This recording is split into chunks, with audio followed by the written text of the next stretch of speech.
పాఠ్యాంశాలు ధ్యానం చేస్తూ వస్తున్నాం. ఈరోజు కూడా దానికి కంటిన్యూషన్గా మరి బైబిల్ గ్రంథాన్ని మనం అర్థం చేసుకోవడానికి 10 కాలాల గురించి మనం ధ్యానం చేస్తూ వస్తున్నాం.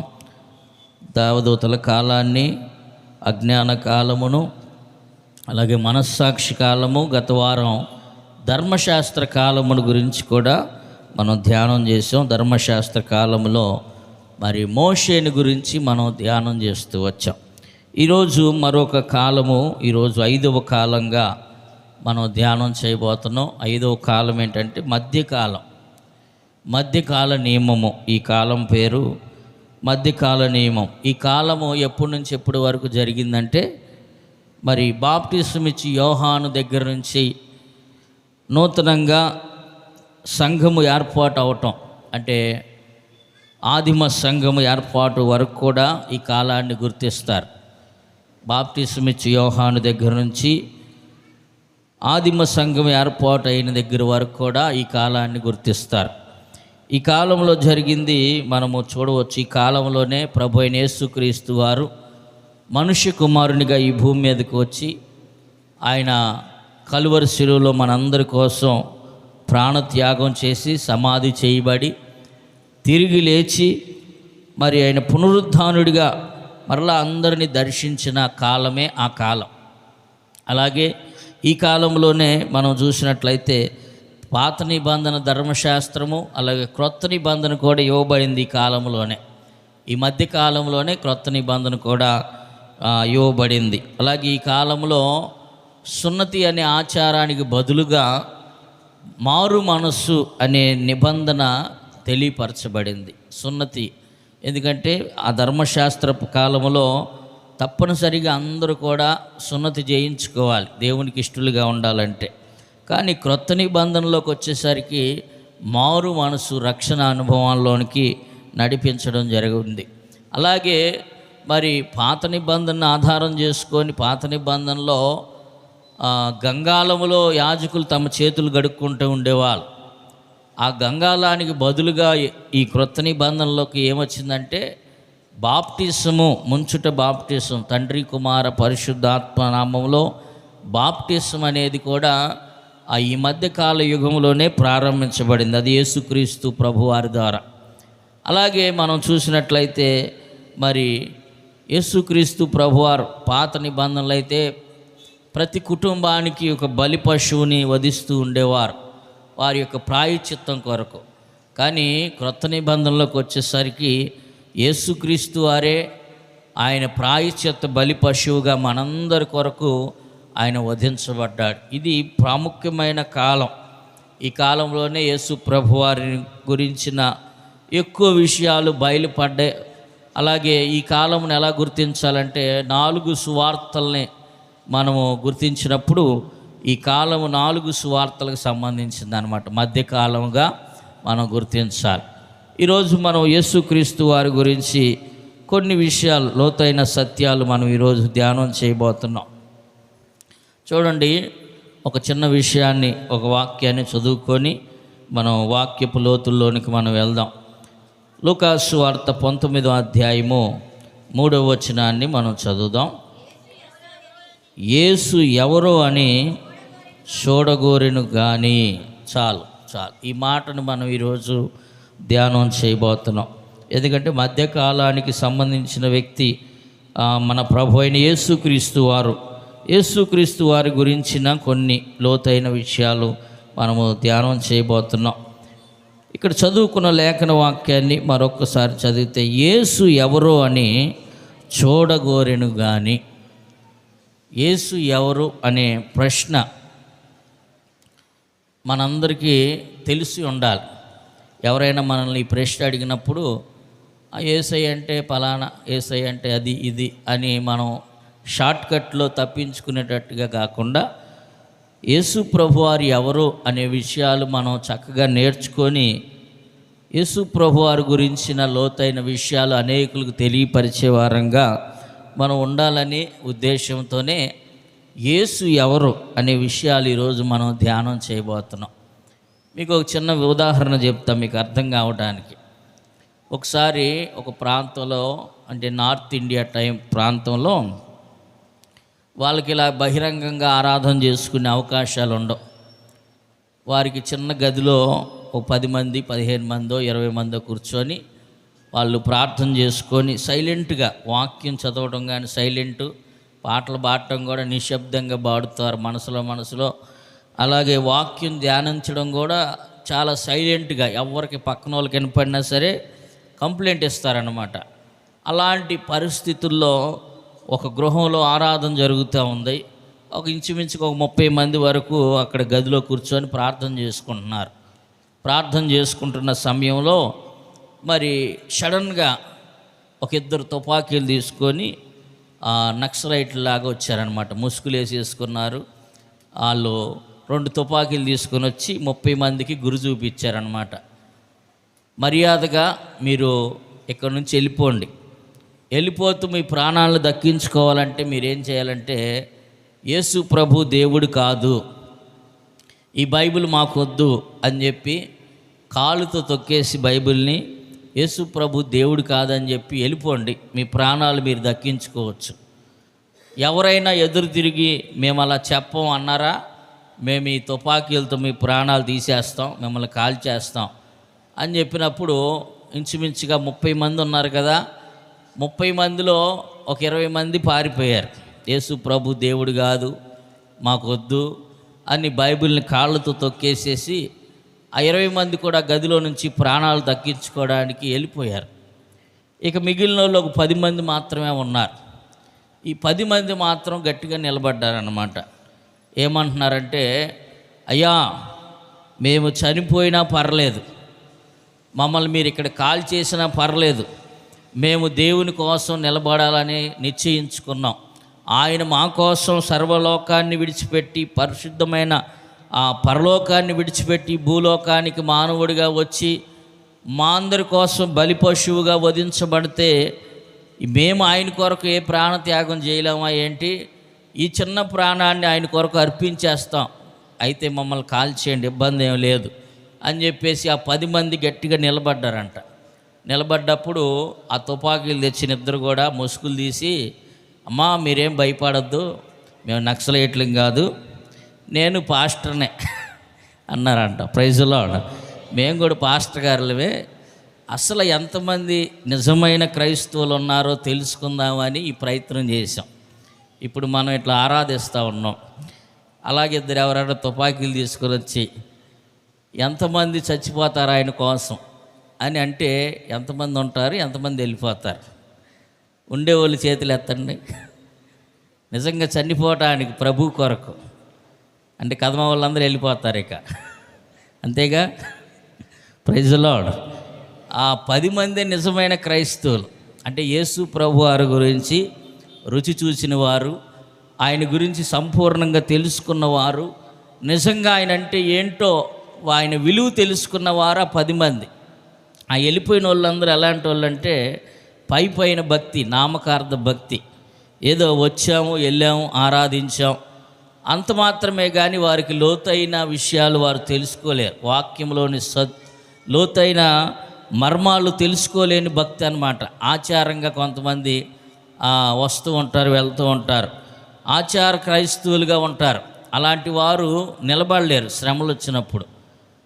నిజమైన భక్తిలో ఎవరైతే యేసు ప్రభు వారి యొక్క రుచి చూచారో, యేసు ప్రభు వారి యొక్క లోతు ఎత్తును మనం తెలుసుకుంటామో, అప్పుడే మనము క్రీస్తు కొరకు హతసాక్షులుగా మార్చబడడానికి కూడా వెనుతిరగం. Praise lord.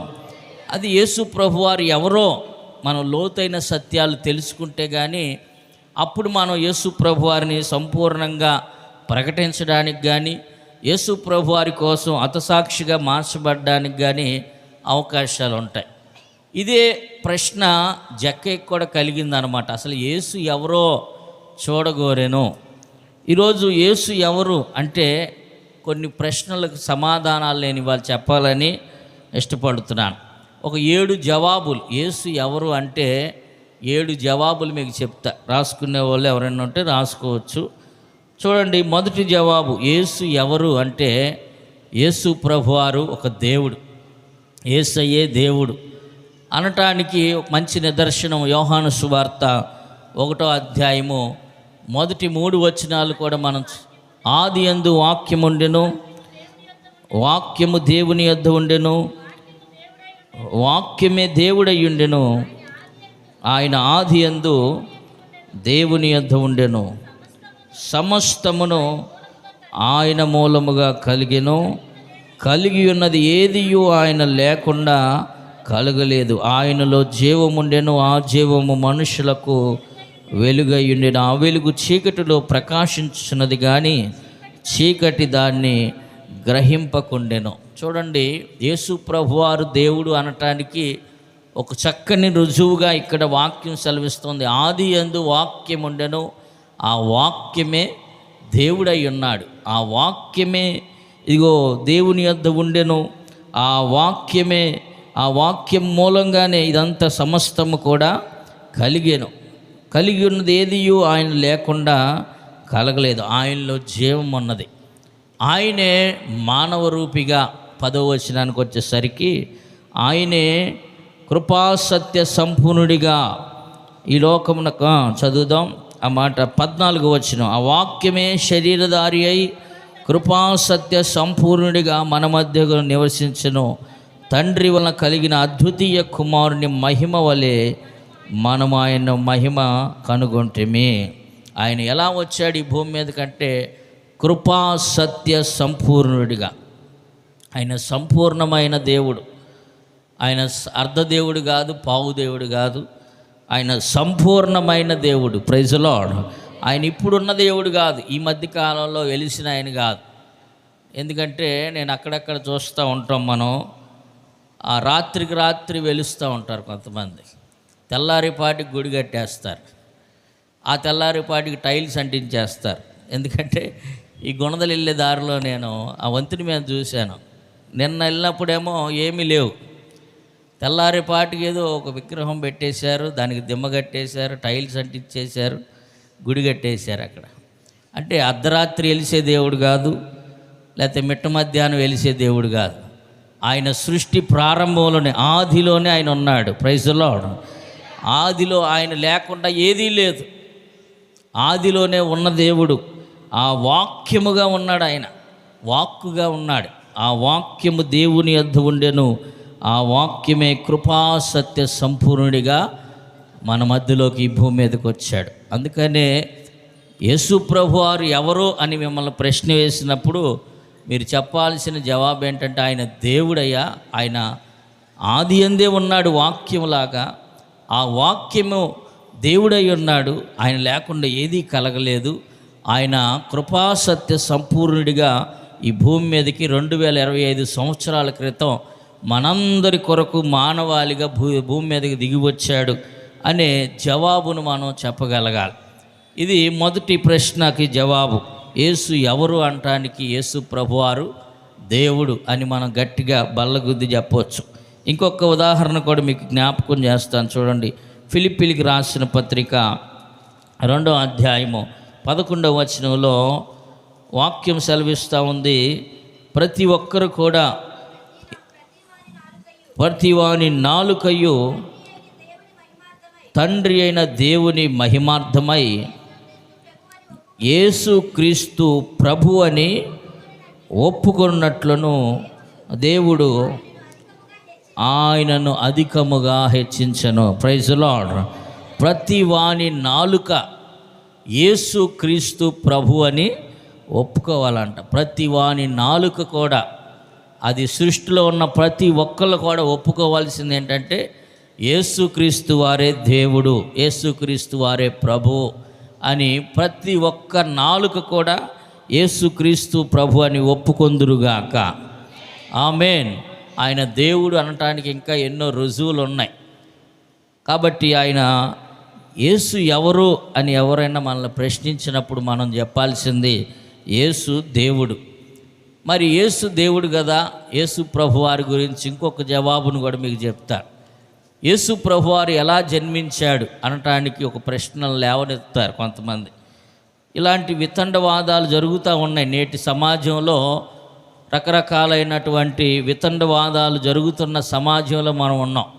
అందుకని యేసు ప్రభువారు ఎవరు అనటానికి మరొక రుజువు కూడా చూస్తే మత్తయి సువార్త 1వ అధ్యాయము 20వ వచనంలో ఆయన ఎవరు అనటానికి ఇంకొక చక్కని జవాబు మనం చదవచ్చు. ఆలోచించుకొనుచుండగా ఇదిగో ప్రభుదూత అతనికి ప్రత్యక్షమై దావీదు కుమారుడైన యోసేపు, నీ భార్య అయిన మరియను చేర్చుకొనుటకు భయపడకుము. ఆమె గర్భము ధరించినది పరిశుద్ధాత్మ వలన కలిగినది. ఆమె యొక్క కుమారుని కనును. తన ప్రజలను వారి పాపముల నుండి ఆయనే రక్షించును గనుక ఆయనకు యేసు అను పేరు పెట్టెదవనెను. ఇదిగో కన్యక గర్భవతి అయి కుమారుని కనును. ఆయనకు ఇమ్మానుయేల్ అనే పేరు పెట్టుదురు. ఆయన ఎవరో, యేసు ప్రభువారు ఎవరో, లేకపోతే యేసు ఎవరో అనే ప్రశ్నకు జవాబుగా, రెండవ జవాబుగా మీకు చెప్తా ఉన్నా, ఆయన మరి పరిశుద్ధాత్మ వలన ఆయన పుట్టినవాడు. ఏ మానవుని యొక్క ప్రమేయం లేకుండా, పురుషుని ప్రమేయం లేకుండా కన్యక గర్భమున మానవాళిగా ఈ భూమి మీదకి అడుగుపెట్టిన ఒక మహానుభావుడు. Praise the Lord. ఆయన ఏ పాపము ఎరుగనివాడు, పురుషుని ప్రమేయము లేకోకుండా కన్యక గర్భములో పరిశుద్ధాత్మ ద్వారా పుట్టినటువంటి ఒక మహనీయుడు అని మనం చెప్పుకోవచ్చు. ఎందుకంటే మనందరం కూడా పాపములో పుట్టిన వారమే, పాపములో పెరిగిన వారమే, పాపములోనే మన తల్లి గర్భము ధరించి మనల్ని ఈ భూమి మీదకి కన్నారు. కానీ మనం ఆరాధిస్తున్న దేవుడు యేసు ఎవరు అంటే ఆయన పాపము ఎరుగని గొప్ప దేవుడు, పరిశుద్ధుడు అని చెప్పడానికి ఇది ఒక రుజువుగా వాక్యం సెలవిస్తూ ఉంది. ఆయన ఏ పాపము ఎరుగనివాడు, కన్యక గర్భమున పుట్టిన ఒక మహనీయుడు. పరిశుద్ధాత్మే ఆయన ప్రేరేపణ ద్వారా పరిశుద్ధాత్మ ఆమెను కమ్ముకున్నప్పుడు ఆయన కలిగిన వాడు. లేకపోతే ఇక్కడ చెప్పినట్లుగా ఆయనకి యేసు అను పేరు. ఆమె యొక్క కుమారుని కనును. తన ప్రజలకు వారి పాపముల నుండి ఆయనే రక్షించును గనుక ఆయనకు యేసు అను పేరు పెట్టుదు అనేను. ఆయన కన్యక గర్భవతి అయి కుమారుని కనును. ఆయనకి ఇమ్మానుయేల్ అని పేరు పెట్టేదారు. రెండవదిగా చూడండి, ఆయన కన్యక గర్భమందు పుట్టినవాడు. ఆయన పరిశుద్ధుడు, పాపం ఎరుగని మహనీయుడు, గొప్ప దేవుడు, పరిశుద్ధాత్మ ద్వారా పుట్టినవాడు. మరి ఆయన ద్వారానే మనం కొలస్సీలు రాసిన పత్రికలో ఇంకొక చక్కని మాట ఆయన గురించి రాయబడిన మాటను చదివితే 2వ అధ్యాయము 9వ వచనంలో ఇంకా చక్కగా రాయబడి ఉంటుంది. ఏలయనగా దేవత్వము యొక్క సర్వ పరిపూర్ణత శరీరముగా క్రీస్తునందు నివసించెను. దేవత్వము పరిపూర్ణముగా, సర్వ పరిపూర్ణముగా క్రీస్తు శరీరమునందు నివసించెను. చూడండి, దేవత్వం అనగా దైవత్వము. దేవుడే పరిపూర్ణుడిగా, సర్వ పరిపూర్ణుడిగా, అంటే ఏ లోపము లేనివాడిగా, సర్వ పరిపూర్ణుడిగా క్రీస్తు శరీరమునందు నివసించెను. చూడండి, ఇది ఒక చక్కని ఒక ఆదర్శప్రాయమైన మాట. దేవుడే క్రీస్తు రూపముగా ఈ భూమి మీదకి దిగి వచ్చినట్లుగా వాక్యం సెలవిస్తూ ఉంది. యేసు ఎవరు అంటే మనం ఆ మాట చెప్పాలి. పరిశుద్ధాత్మ పూర్ణుడిగా ఈ భూమి మీదకి మానవుడిగా అడుగుపెట్టిన వ్యక్తి యేసుక్రీస్తు వారు. మూడవ జవాబుని మీకు చెప్తాను. యేసు ఎవరు అని ప్రశ్న వేసినప్పుడు మూడవ జవాబుగా ఆయన లోకరక్షకుడు. ఆయన లోకానికి రక్షించడానికి రక్షకుడిగా వచ్చాడు. ఎందుకంటే ఆయన పేరులోనే ఉంది, యేసు అనగా రక్షకుడు, క్రీస్తు అనగా అభిషక్తుడు. ఆయన ఈ లోకానికి వచ్చింది ఎందుకంటే మనందరి కొరకు కూడా పాప పరిహారార్థ బలిగా. పాత నిబంధనలో ఒక కుటుంబం తరపున ఒక పొట్టేళ్ళను కానీ లేకపోతే గొర్రె పిల్లను కానీ పావుర పిల్లలను కానీ వధించేవారు, రక్తాన్ని చిందించేవారు. కానీ క్రొత్త నిబంధనలో యేసు ప్రభువారు ఈ భూమి మీదకి రావడానికి గల ముఖ్య ఉద్దేశం ఏంటంటే ఆయనే ఒక బలి పశువుగా బలియాగం అవటానికి, ఈ లోకం అంతటి కొరకు, ఈ పాపాలన్నిటి కొరకు, అందరి కొరకు ప్రాయశ్చిత్తంగా ప్రభు అయిన యేసే లోక రక్షకుడిగా లోకాన్నంతటినీ రక్షించడానికి ఆయన కలువరి శిలువలో ఒక యాగం చేశాడు. ఆ యాగమునే మనం జ్ఞాపకం చేసుకుంటున్నాం. ఈ లెంట్ డేస్లో చాలామంది యేసు ప్రభు వారి యొక్క శిలువ ధ్యానాలు చేస్తూ ఉన్నారు. ఎందుకు వీళ్ళ యొక్క శిలువ ధ్యానం చేస్తున్నారు, ఎందుకు చేయాలంటే ఆయన మనందరి కొరకు ఒక యాగం చేశాడు. మనం చేసిన అతిక్రమాల కొరకు ఆయన 1-40 కొరడా దెబ్బలు తిన్నాడు. మన తలంపులతో చేసిన పాపము కొరకు ఆయన తలపైన ముండ్ల కిరీటం పెట్టబడింది.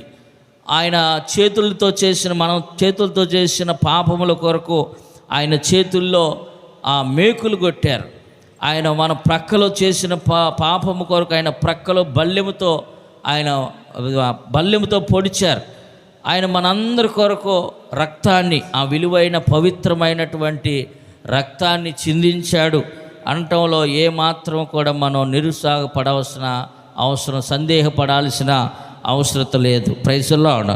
ఆయన లోకరక్షకుడిగా యోహాను సువార్త 3:16 దేవుడు లోకమును ఎంతో ప్రేమించెను కాగా తన అద్వితీయ కుమారుని యందు పుట్టిన వాని యందు విశ్వాసముంచు ప్రతి వాడును నశింపక నిత్య జీవము పొందినట్లు ఆయనను అనుగ్రహించెను అని వాక్యం సెలవిస్తూ ఉంది. ఆయన లోకానికి రావడానికి గల ఉద్దేశం, ప్రథమ కారణం ఏంటంటే యేసు ఎవరు అని ప్రశ్న వేసినప్పుడు ఆ ప్రశ్నకు మనం జవాబుగా చెప్పాల్సిన జవాబు ఏంటంటే ఆయన లోకరక్షకుడు.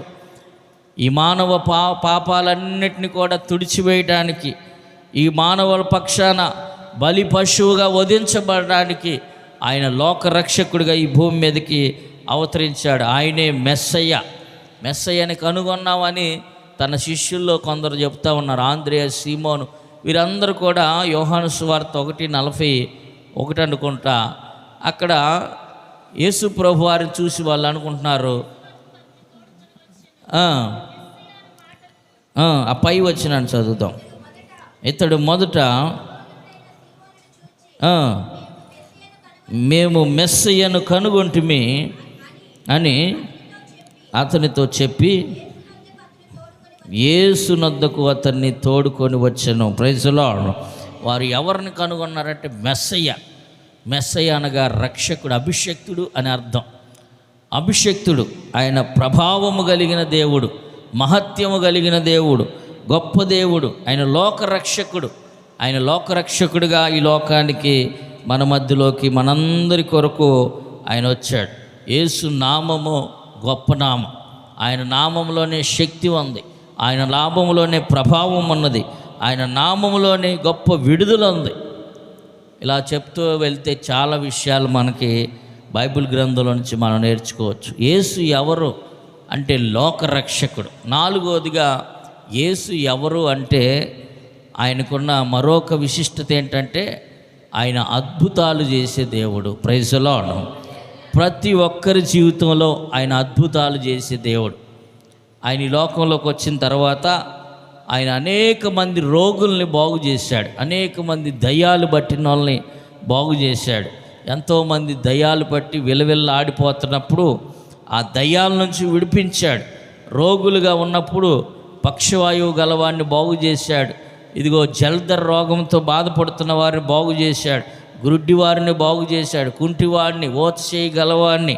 ఇలాగ మనం చెప్తూ వెళ్తే ఆయన ప్రతి ఒక్క రోగులను బాగు చేసినట్లుగా వాక్యం సెలవిస్తుంది. మత్తయి సువార్త 8:16 నుంచి కూడా మనం చదివితే యేసు ప్రభు వారు చేసిన అద్భుత కార్యాలన్నీ ఒక మాటలో చెప్పాలంటే జనులు ఆయన యొద్దకు తీసుకొని వచ్చిరి. ఆయన మాట వలన దయ్యములను వెళ్ళగొట్టి రోగుల నెల్లను స్వస్థపరిచెను. అందువలన ఆయనే మన బలహీనతలను సహించుకొని మన రోగములను భరించనని ప్రవక్త అయిన యెషయా ద్వారా చెప్పబడినది నెరవేరెను. యేసు ప్రభువారు అద్భుతాలు చేసే దేవుడు. యేసు ఎవరు అని ప్రశ్న వేశారంటే యేసయ్య గురించి మనం చెప్పాల్సింది ఏంటంటే ఆయన అద్భుతాలు చేస్తాడయ్యా. ఎలాంటి అద్భుతాలు చేస్తాడు ఆయన చేసే అద్భుతాలు ఎలాంటివి అంటే రోగులను బాగు చేస్తాడు, దయ్యాలు పట్టిన వారిని విడిపిస్తాడు. అంత మాత్రమేనా అంటే అంత మాత్రం కాదు. మార్కు సువార్తలో ఒక మాట రాయి ఉంటుంది, ఆయన గాలిని గద్దించినట్లుగా మనం చూస్తాం. గాలిని గద్దించి ఈ పంచభూతములను ఆయన అదుపు చేయగలిగిన దేవుడు. అద్భుతాల్లో మరొక అద్భుతం ఏంటంటే ఈ గాలిని గద్దించగలడు, తుఫాన్ను గద్దించగలడు, అన్నిటిని వాయువులన్నిటిని కూడా ఆయన గద్దించి నెమ్మలపరచగలిగిన అద్భుతవంతుడు మన దేవుడు. Praise Lord. ఆయన అద్భుతాల్లో ఇంకా మనం చదువుతూ ఉంటే ఒకరోజు ఇలాగే కొండ మీద ప్రసంగం చేస్తున్నాడు. ప్రసంగం చేస్తా 3 రోజులు అయిపోయిందంట. 3 రోజులు అయిపోతే మరి అందరికి కూడా ముఖాలు కొంచెం వాడిపోయినట్టు అనిపించింది. 3 రోజులు వాళ్ళు ఇళ్ళకెళ్ళా అక్కడే కూర్చొని ఉన్నారు. పగలు సాయంకాలం ప్రసంగాలు వింటున్నారు. వాళ్ళు ఇంకా 3వ రోజు ప్రభు వారి మీద దయ తలిచి కనికరపడి అయ్యో వీళ్ళకి ఏదైనా పెడదాం అని ఆయన ఆలోచన చేస్తున్నప్పుడు ఆ శిష్యులు అంటారు, అయ్యా ఎంతమంది ప్రజలకి మనం ఏదన్నా ఆహారం సిద్ధపరచాలన్నా కొనుక్కురావాలన్నా అసాధ్యమైన పని. మరి ఆయనకి అసాధ్యమైనదంటూ ఏదీ లేదు. ఆయన ఏం చేశాడు, మీ దగ్గర ఏమైనా ఉందా అని అడిగాడు. అయ్యా నా దగ్గర 5 రొట్టెలు 2 చిన్న చేపలు ఒక చిన్న పిల్లోడి దగ్గర ఉన్నాయి అని చెప్పినప్పుడు వాటిని తీసుకొని ఆయన దీవించి 5,000 మందికి ఆహారంగా పంచిపెట్టాడు. Praise Lord. ఆయన అద్భుతాలు రోగాల్ని బాగు చేయడమే కాదు కానీ, గాలిని గద్దించడమే కాదు కానీ, సమృద్ధి అయిన ఆహారాన్ని ఇచ్చి నిన్ను పోషించగలిగిన మహనీయుడు ఆయన. Praise Lord. ఒక్కొక్కసారి డబ్బులు కూడా మానవులుగా మనకి చాలా అవసరం ఉంటుంది. డబ్బులు కూడా అవసరం అవుతాయి. ఒక పన్ను కట్టాలి, లేకపోతే కరెంటు బిల్లు కట్టాలి. కొన్ని పరిస్థితుల్లో ఎవరు సహాయం చేసేవారు ఉండరు. ఎవరు కూడా మనకి సహాయంగా ఆలోచన రాదు ముందు. అసలుకి ఎవరిని అడగాలి, ఎవరు ఇస్తారు? అడిగిన వాళ్ళు కూడా కొంతమంది ముఖం చాటేస్తారనమాట. ఇస్తామని చెప్పి ఫోన్లు ఎత్తని వాళ్ళు ఉంటారు, ఇస్తామని చెప్పి దొరకని వాళ్ళు ఉంటారు.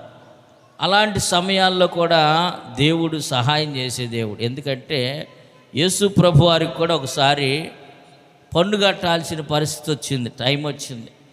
పన్ను కట్టాల్సినప్పుడు మరి ఆయన దగ్గర అయితే డబ్బులు లేవు. చూడండి ఆ మాట అక్కడ మనం బైబిల్ గ్రంథంలో చదివితే 17వ అధ్యాయము మత్తయి సువార్త 24వ వచనం నుంచి అక్కడ జరిగిన ఒక చిన్న సన్నివేశాన్ని మనం జ్ఞాపకం చేసుకుందాం.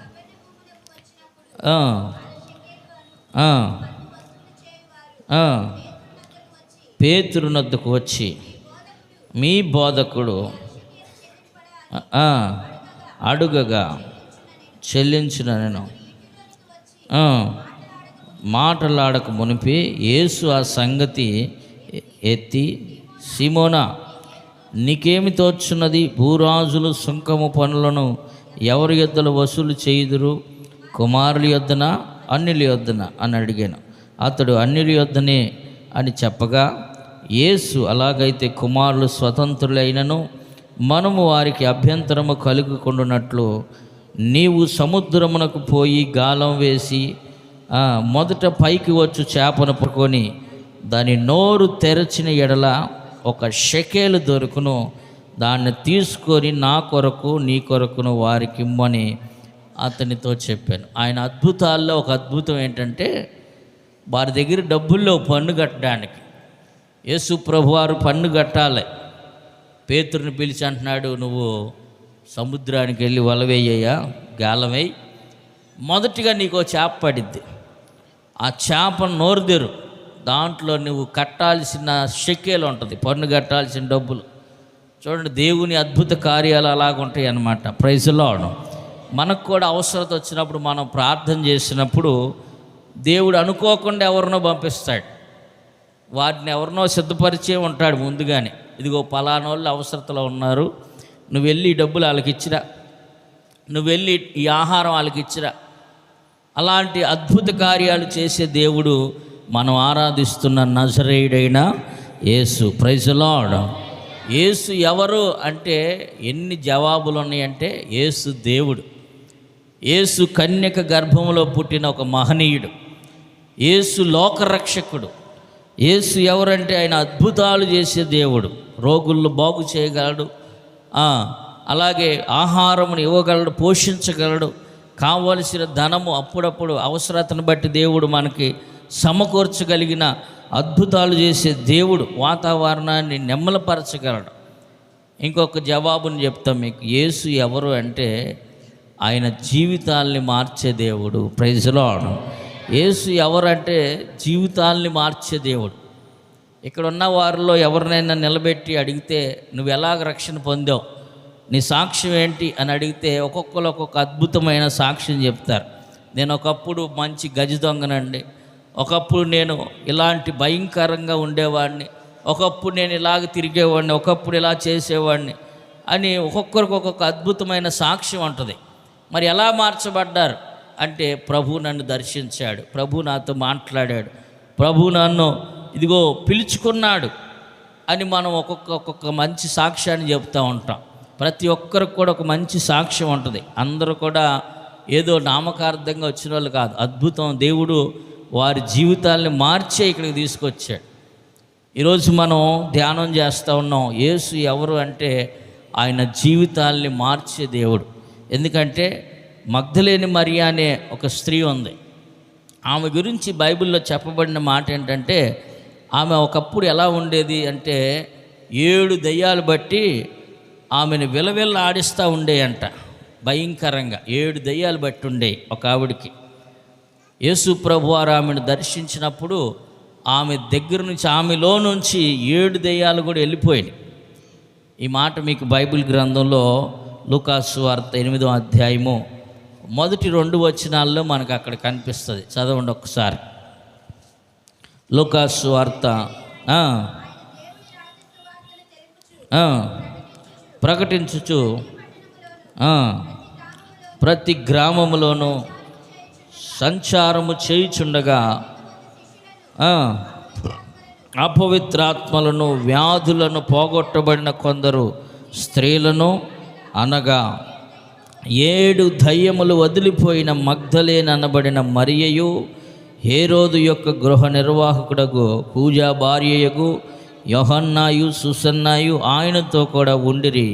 వీరును ఇతర అనేకులు తమకు కలిగిన ఆస్తితో వారికి ఉపచారము చేయుచు వచ్చిరి. వీళ్ళందరూ యేసు ప్రభు వారిని వెంబడించే వాళ్ళందరూ కూడా ఎలాంటి వాళ్ళంటే సామాన్యమైన ప్రజలు కాదు, కానీ వారు గొప్పవారే. ఒక్కొక్కళ్ళు వ్యాధులు నుంచి బాగుపడిన వారు, కొంతమంది దయ్యాల నుంచి విడిపించబడిన వారు.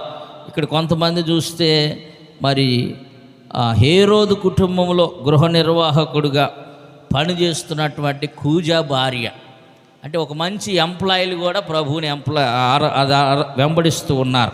అంత మాత్రమే కాదు, ఆయన ద్వారా ఎన్ని మేళ్ళు పొందుకున్న వారందరూ కూడా యేసు ప్రభు వారిని వెంబడిస్తున్నారు.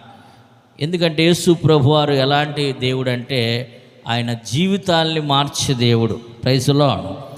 మరి మగ్దలేని మరియా జీవితాన్ని మనం చూస్తే 7 దయ్యాల నుంచి విడుదల కలిగించాడు. ఇంకొక సాక్ష్యాన్ని కూడా మనం జ్ఞాపకం చేసుకుంటే, మనకి యోహాను సువార్త 4వ అధ్యాయంలో ఒక స్త్రీ కనపడిద్ది. ఆమె సమరయ స్త్రీ. ఈ సమరయ స్త్రీని కూడా మనం జ్ఞాపకం చేసుకుంటే, ఒకప్పుడు ఆమె పాపాత్మురాలన్నమాట. ఆమె భయంకరమైన జీవితాన్ని జీవిస్తూ ఉంది. ఆమె గత జీవితాన్ని తలుచుకున్నప్పుడు చాలా భయంకరంగా ఉంది. అయితే ప్రభు ఆమెను దర్శించాడు, ఆమె జీవితాన్ని మార్చాడు. ఆమె అనేకులకు సాక్షిగా నిలబెట్టుకున్నాడు. ఆమె అనేకుల దగ్గరికి వెళ్ళింది, గ్రామంలోకి వెళ్ళింది. అమ్మా, నా జీవితంలో అద్భుతం చేసిన దేవుణ్ణి నేను చూశాను, మీరు కూడా రండి, మీరు కూడా వచ్చి చూడండి అని చెప్పి యేసు ప్రభు వారిని పరిచయం చేస్తూ ఉన్నాడు. అంటే ఆమె జీవితం కూడా మార్చబడినట్లుగా మనం లేఖనాల్లో చూస్తూ ఉన్నాం. అంత మాత్రమే కాదు, లూకాసు వార్త 19వ అధ్యాయంలో మనం చూసినట్లయితే ఒక ఆయన కనిపిస్తాడు, ఆయన జక్కయ్య. ఈ జక్కయ్య కూడా ఎలాంటి జీవితం అంటే పన్నులు వసూలు చేసే జీవితం. అంటే అన్యాయంగా సంపాదించి అన్యాయంగా పన్నులు వసూలు చేస్తూ ఒక ఇన్కమ్ ట్యాక్స్ ఆఫీసర్గా పనిచేస్తున్నాడు. అలాంటి ఆయన్ని దేవుడు దర్శించాడు, జీవితాన్ని మార్చేశాడు. మార్చేయగల వెంటనే అతడు ఒప్పుకుంటున్నాడు అనమాట. నేను ఎవరి దగ్గర అన్యాయంగా తీసుకున్నానో, ఎవరి దగ్గర అన్యాయంగా సంపాదించానో అన్నీ కూడా ఇచ్చేస్తానయ్యా, నా ఆస్తిలో సగభాగం ఇచ్చేస్తా పేదలకి అని వెంటనే పశ్చాత్తాపడి మనసును మార్చుకున్నాడు, జీవితాన్ని మార్చుకున్నాడు. అతడు అబ్రహాము కుమారుడిగా మార్చబడ్డాడు. ఇలాగ సాక్ష్యాలు, ఎందరో సాక్ష్యాలు మనం చూడవచ్చు. యేసు ప్రభువారు ఎవరో, యేసు ఎవరు అంటే ఆయన జీవితాల్ని మార్చే దేవుడు. ఇంకొక మాట, ఇంకొక 2 మాటలు చకచక మనం చదువుకొని ముందుకు వెళ్ళిపోదాం. 5 విషయాలు ఇప్పటి వరకు కూడా మనం ధ్యానం చేసాం. 6వదిగా యేసు ఎవరు అంటే రోమపత్రికలో యేసు ప్రభువారి గురించి ఇంకో చక్కని మాట రాయబడింది. 8వ అధ్యాయం 34వ వచనంలో యేసు ప్రభువారు ఎవరు అంటానికి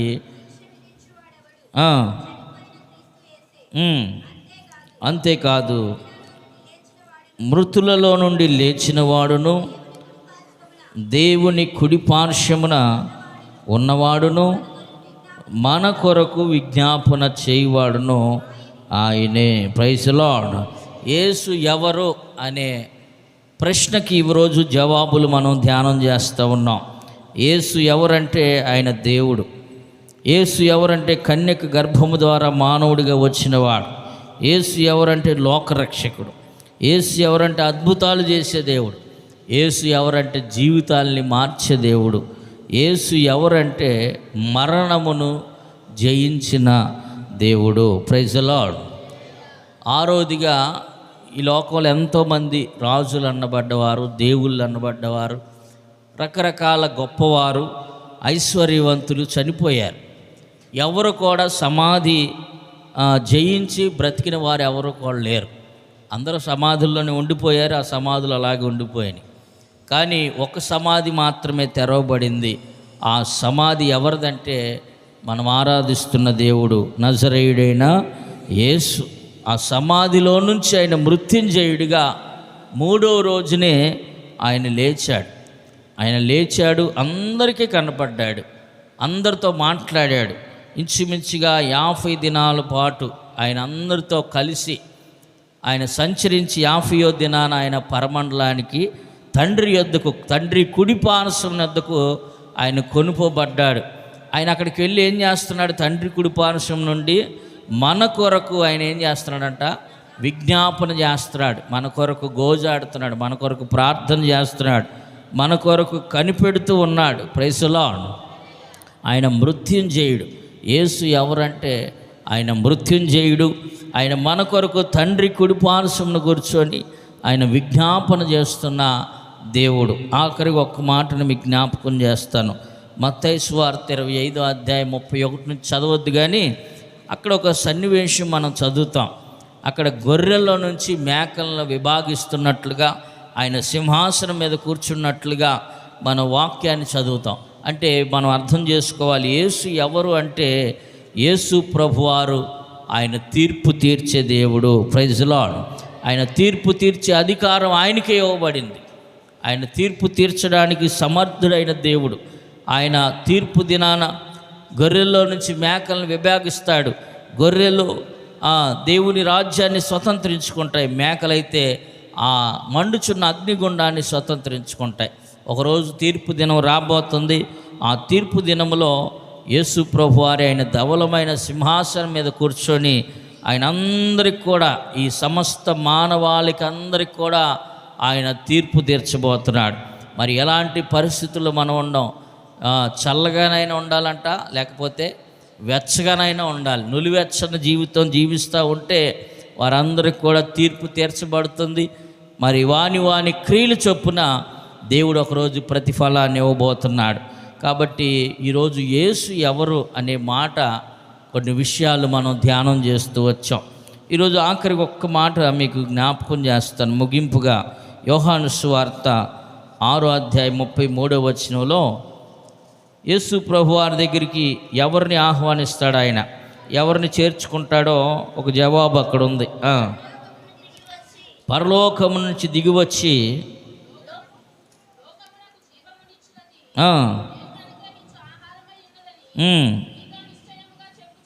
ఉమ్, ఉమ్, ఉమ్.